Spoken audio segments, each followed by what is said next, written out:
you know, we stretched a bit too far in the 7th season, and we made fun of it ourselves in our first promo, in our first communication about stuff that, you know, we were talking about. Every time coffee comes, you know, it's always exciting. Conversations are always more candid. But we felt like, you know, this time around, and perhaps subsequently, the conversation should be fun, exciting, the games, the rapid fire, all of that. But like we also felt like it'd be nice to get an insight into a celebrity's emotional state of being, besides just being movie stars and the projections that they have in the real world. It was so real. I just felt that, you know, we had a ringside view. We were sitting in their living rooms, and thanks to Karan, you got us all there. Thank you so much. For most of us, and as I said, 19 years is a long time, guys. I mean, I have memories of seasons, okay, better than memories of my own seasons, all right? So, like for me, one of the most glorious seasons was the one when Rakhi Sawant was on the couch, for example. You were always a marker of our times. You told us what was sticking, what was hot. But tell me, what are these 19 years and this show particularly meant to you? I mean, it's very tough to really encapsulate my emotion vis-a-vis Coffee with Karan, because predominantly and primarily I'm a filmmaker, and that is my primary passion. But this is such a huge part of who I am, and I can't separate the two at all. Many a time, wherever I am in the world, people scream coffee, coffee like I'm a beverage and not a person. And I have to like turn around and say like, my name is Karan, you know, and you can't drink me. But of course, being consumed is always a great thing. But it's also like when it's like a double-edged sword, right? You're a filmmaker and you want to be asked what your next movie is. Invariably, you're asked when the next season is and who's next on the couch. And it's like Kabhi Khushi Kabhi Gham, because like the khushi in it is that you've done something for 19 years, spread over 8 seasons, that's created its own impact in pop culture, and yet like you feel like, अरे यार, कभी-कभी मेरी पिक्चरों के बारे में बात कर लिया करो, like, you know, but like there is so much energy and excitement that surrounds Coffee with Karan that it's always heartening, though, I have to say, full of gratitude. Very few shows really have been around for 19 years, Truly. And this is one of them. And the fact that you can still tolerate me after 19 years, I'm eternally grateful. So I don't have to go by the trolls, really, because what the trolls suggest is otherwise. So I feel like, you know, that's a virtual world, but the real world, like this beverage, gets a lot of love, and I'm absolutely, absolutely, some love for that, guys. Oh my God, 19 years, I love it. Also, I want to acknowledge the fact that with Hotstar coming on board and taking the show, it's reaching so many homes. Do you think that, you know, that has also been its own journey for you? I mean, absolutely. The power of Hotstar lies in its massive reach. Disney Plus Hotstar has been like a huge blessing to Coffee with Karan. I think that you lose a little bit of that, which is what I'm just sharing with you like all the inside chatter that went behind Coffee with Karan, and we kept coming back to finding a replacement to Rapid Fire. Oh, man. And the sad thing is, like, people are much more worried now than they were in the first 3 seasons, because, you know, nobody wants a PR nightmare, right? Like, nobody wants to be like getting into, so everyone is so careful that you have to kind of make sure that you eventually change the language of the rapid fire, so at least you'll get something. You know, otherwise people are like, there were times where people have answered with abandon. Like most overrated, most underrated, and I'm like, answers were just flowing. Today, I wouldn't answer those. How can I expect them to? You know, we all have to somewhere be, we're in a very sensitive climate always. Like social media has made us so much more sensitized to sensitivity. So everyone is so much more sensitive about what they're saying, what they're expected to say. Fan clubs get angry, and like, you know, I don't want any of that. Like, eventually a talk show that's meant to be fun, you have to have fun with. Who wants the downside of any of this? Like, I'm inviting them, they come for their absolute love for me and their relationship with me, and I have to protect that. It's like घर में अगर आपने मेहमान को बुलाया, you don't want them to go back feeling कि, you know, I have a bad stomach. You know, they want to go back home feeling like, "Arey yaar, you know, we were well taken care of." And you know, they always say that you need a shot of coffee to wake you up, but this is coffee in its wokest avatar in 2023. And I want to give you a hand for walking that line so gracefully, because we have to be sensitive and at the same time we have to have fun. And if there's one show that's doing that right now, it's Coffee with Karan. All right, thank you for the consensus. My favorite episode, and let me just go straight off the bat, Ranveer Deepika. Oh my God, that video. Thank you. Thank you. I have nothing to do with that video.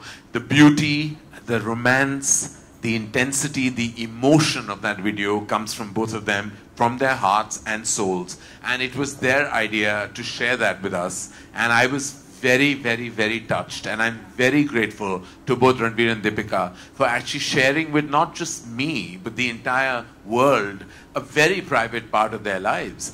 Those 4 minutes are possibly one of the most precious 4 minutes of Coffee with Karan in its entirety. And I say that spanning 8 seasons, because it takes a very large and generous heart to share the way they did. Because it was many years after their marriage, and it could have very easily not been shared. And I never asked for it. I never asked for it, and I got it. And I feel it's the first time on Coffee with Karan where I got much more than I bargained for. Yeah. So I picked my favorite episode. I'm going to quickly go around this place, look at faces and say, what's yours? Kuch hota hai reunion. Oh, I'm living for this. Thank you. Listen, on that episode, like, I felt like I couldn't stop laughing. It was just hilarious. It was, and there was nothing, it was not, I thought that, is it going to really come across funny, or am I only finding them mad? Because like I was mad, they were mad, and we were just laughing. At one point I had to get up because my stomach was hurting. Because I was like, we were just laughing. It was inane. And then it realizes that we've gone back so many decades together that obviously we have a camaraderie that is like kind of special. And it was, even when with Sid and Varun, these reunions have really worked out well. And Sid and Varun actually haven't done an interview at all in the last 11 years together. So when we got them together, again, like they were just hilarious. Like Varun always says funny things unintentionally. But like when he said he goes boating with his wife, that totally had me. And I was like, when did you go boating with Natasha? Like, when did this happen? I'm boating tonight. And any of us Mumbaikars will know that that's not in our top 10 things to do, Like we don't go boating, You can walk, you can dance, you can go and say, I've done, I've gone and seen a movie, I've gone theatre experiences, had fun here, had fun there, but boating is not something that I would come across here. Gems from the season. Favorite episode? Is it possible to ask Karan Johar what his favorite episode is from this season? I mean, I can't answer that question. Of course not. In fact, I've enjoyed all of them. I have to say that each one of them was special in its own way, and that is an absolutely politically correct answer. And I'm going to stick with it. Thank God there are no hampers right now. Yeah, because I'm not winning anything at the end of this, so I'm not saying it. And they've all come with lots of love in their heart, and I'm not choosing.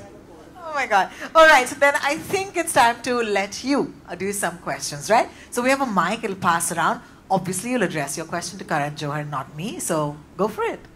Hi, Karan. Hi. Karan, my favorite was Vicky and Kiara, after Sid and Varun. But I want to know from you, what was the best moment from this episode for you? What was the highlight, from the fact that well, actually, it was rather sweet hearing about Kiara's proposal story. I thought it was like quite sweet when she spoke about how Sid proposed to her in Rome, and of course I knew that had happened. But it's like, what I love is when people actually drop their guard and share bits of their personal life that no one else would know about, or no other show or interview would have access to. I thought that was sweet, and I just thought Vicky was like wonderful throughout. Like, he has such an easy personality on camera. Like, he's just so himself all the time. I feel like that's how he comes across when he puts up a Punjabi rap video, or when he gives an unabashedly brilliant performance in Sam Bahadur and everything that he's done. Kiara has such a gorgeous, real energy, and I just thought so much of that episode was so lovely. There are few episodes that keep you smiling throughout, and that was one of them. Hi, Karan sir. My question to you is, you had revealed, in one of the episodes, that there was a period of time when you were not on talking terms with Kareena and Kajol. I mean, a little bit of that is also mentioned in your book. But for those who do not know, do you want to say a little more about that? And do you think that period has strengthened your bond with them? I mean, absolutely. They're not. Well, with time you realize that the relationships go through ups and downs. I never want to go back to the time when we weren't speaking, because those are times that I feel I lost out on precious time with two women I absolutely love.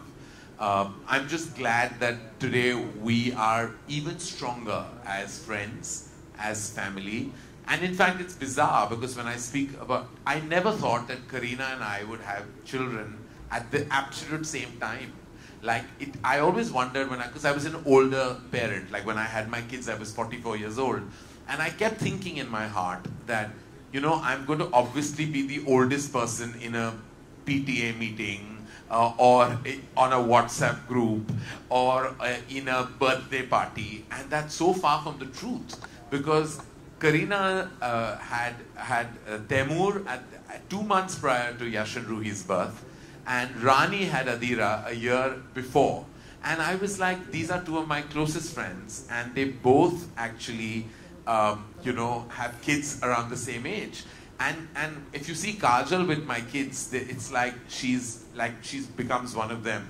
And I'm just so glad that I have this support system of all these friends. Because when you're a single parent, you have to know one thing, that you do need, barring the fact that I'm eternally grateful to the universe for my mother and how she co-parents Yash and Ruhi with me. But I'm also very grateful for my friends, because they're all there. They're all there with all their hearts. And so even though we went through a phase, I'm just glad that we are even stronger today. And I think what doesn't break you makes you stronger. Thank you for that beautiful question. After you, there is a girl with her hand up for a while. Yes, ma'am, you. Yes. Would you just raise, just stand up so that they can give you a mic later? That's okay, ma'am. We'll come to you after. Okay, thank you. Yes, Ankita, please go ahead. Hi, Karan. Hi. Karan, this season was special because you brought up a topic which nobody thought a pop culture show like this would bring up. That's anxiety. Yeah. And not just about anxiety, you spoke about your battle with it, how you dealt with it. What prompted you to actually come out and speak about it at such a big platform? And post you have done so, what's the impact you have seen? How have people taken it in court? So I think that what happened on that episode was organic. It wasn't planned. If you know and have followed the seasons, a lot of it is unplanned. A lot of the conversation is just flows. I felt at that point of time when I saw that beautiful video of Deepika and Ranveer's, I felt like, apart from the fact that you talk about your loneliness, but you also, because Deepika has expressed herself in the public domain about her depression and the fact that she has even a foundation, that deals with it with such absolute brilliance. I had to say that, it was something that I felt like I needed to share, because I feel like a lot of us as public figures, you go through things, and I feel if you touch on those topics, you're empowering many others to also speak about it. And I feel like I have been through in 2016 a phase where I discovered I was going through anxiety. Then, you get better, and then it does come back again sometimes, and it came back again for me at the beginning of this year. And what you do is you address it, and you have to, the first thing is you acknowledge it, and then you address it. All of us can go through, can all have, what happens to me or what happens to anybody else can happen to anybody. It can happen, and it doesn't mean you need a trigger. Sometimes it's a result of many things. Sometimes there is a trigger. But when I spoke about my anxiety, it was also to share a part of my life that really exists, and it's a part that exists today as well. And while I speak, I have absolutely no fear in saying that I'm on medication, and I feel much better today because I seek the help, and I think we need to. Sometimes you feel that, you can speak to a family member and you can speak to a close friend, and maybe that is therapy in itself. But there are professionals who can actually guide you, where sometimes your loved ones can't. And not because they're not capable or don't want to. It's sometimes that's just not their they've not been educated in that zone to tell you what to do. And that's where formal education in that field can truly help you and guide you. And you need professional assistance, you need to go there. And for that, the only thing I tell people is acknowledge it first.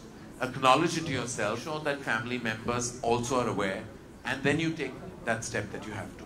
Thank you for that question, actually, and thank you for that answer, Karan. A lot of us feel seen many times. So sorry. So there's a girl behind you, and she's really been waiting a long time. Thank you. Thank you, Rohini. That's very gracious of you. Hi, Karan. I'm Vijay Lakshmi. Hi. And my question to you is, each time when you think about combinations, because a lot of times, you know, the audience who have been watching your show religiously for all these years expect certain actors and certain people to grace the show. But for you, it's always about combinations and how. So I want to ask you, how are these thought through? Like, is it basis on relevance? Is it basis on social media chatter? Is it basis on the combinations? How are the combinations just thought out? You forgot availability. And intent. Best. There are two very important things that actually make combinations. One is their desire to actually come on the show. Second is their availability in that combination. The third is that you put up a set and you've got to finish it in a month and a half. And you've got to kind of, you know, those are external factors that people don't think. It's very easy for you to say, get A and B together. But are A and B in town during that time? Are they busy? Do they even want to come? You know, I can't force anyone to come on the show. They have to want to come. And sometimes they want to but are not in town and are genuinely busy and tied up, and they're not being able, B is not being able to match A, and A is not being able to perhaps match C that you have thought of. And then it's, as I said, it's availability, it's intent, it's infrastructure, it's so much goes into combining two people together. And that's the God's honest truth. Like, you know, everybody has said, why can't you get, you know, and I'm like, I'm not a magician. I cannot. These are busy people. I mean, you know, people make their own combinations in their head. But like, you please imagine that conversation between those two people, because it's not going to happen. For various reasons. It's called a hypothetical Coffee with Karan. All right. Oh, damn. I'm not. Don't shoot the messenger, but last question. Ma'am. Can I ask? Yes, sir. You already have a mic. So just go with your male privilege. Go for it. Wow. Wow, that's a very nice thing to say. No, the girl is seeming bummed. Okay, yeah. I can give it to... We'll take two questions. No, Please, go ahead. for it, yeah. Come on, yeah. अरे शर्माओ मत, पूछ Go low. for it. मैं कहीं नहीं जाने वाला, आप ही के लिए आया. Thank you so much, Karan. Karan, Vinay from Bombay Times. Of course, everybody's talking about their favorite parts of this season. For me, the most intimate and the most beautiful part of this entire season was when you actually spoke about being single. Yeah. And you sort of teared up, and I remember watching that particular scene, and there was a roller coaster of emotions that went. I think that felt like you were a poet and you just gave words to so many of us, and you just became a poet who just had an open mic. All of us could relate a lot to that particular thing, and I just feel it's such a hard thing to actually even open up about, because वो हो जाता ना कि मतलब अरे singlehood, this, that, you know what I mean. Talk to me a little bit about that. To that moment, I don't know how to relive it, because it happened, as I said, just in the moment itself. What do I say to you? People tend to judge you by an impression they have of you, by what they know and see of you, but nobody really knows who the real person is behind any of the projected intent of that social public figure. We've always put out a version of ourselves, right? That's what our job is. When we give an interview or we promote a product, a film, you're out there, we protect our vulnerabilities. But then at one point of time, you grow older, you grow wiser, you evolve, and you feel like sharing a piece of your life is not as scary as it used to be. I've already written a book when I was 43 years old, which was 80% of what I could share. There is always a 20% that we'll hold back, and it's our prerogative to because that will remain with our hearts forever. That moment was true because it is true. There is, I have 2 children. Obviously, I'm co-parenting them with my mom, not with a partner. And that means that I have a single status. And that single status is occupied, is filled in with a lot of work. I push in so much work in the day that I don't think about that status. And that's what we all do. When you're single and you're lonely and you're perhaps not wanting to address that loneliness, you pack in your day with things because you want to distract yourself from the core. And then you believe that if you have great friendships and a great family life, it can actually compensate for the lack of a passionate, intense romantic relationship.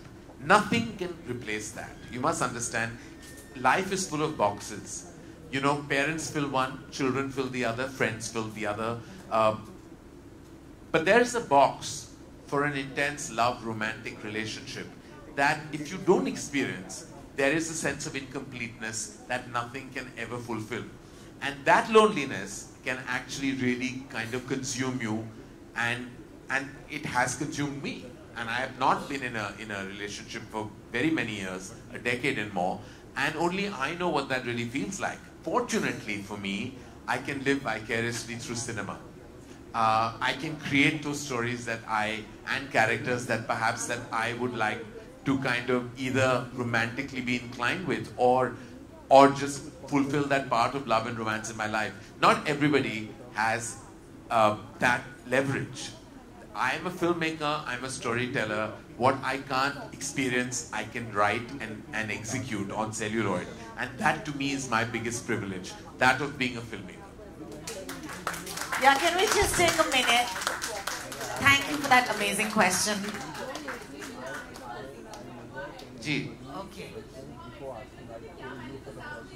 मेरे से नहीं होता, मैं बहुत बार बैठ चुका हूँ उस काउच पे, कुछ नहीं होता.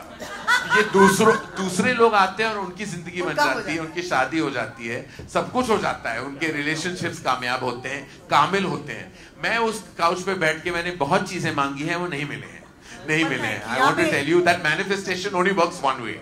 3 people on this couch. Sorry. So congratulations. We'll do it quickly so I can. Hi.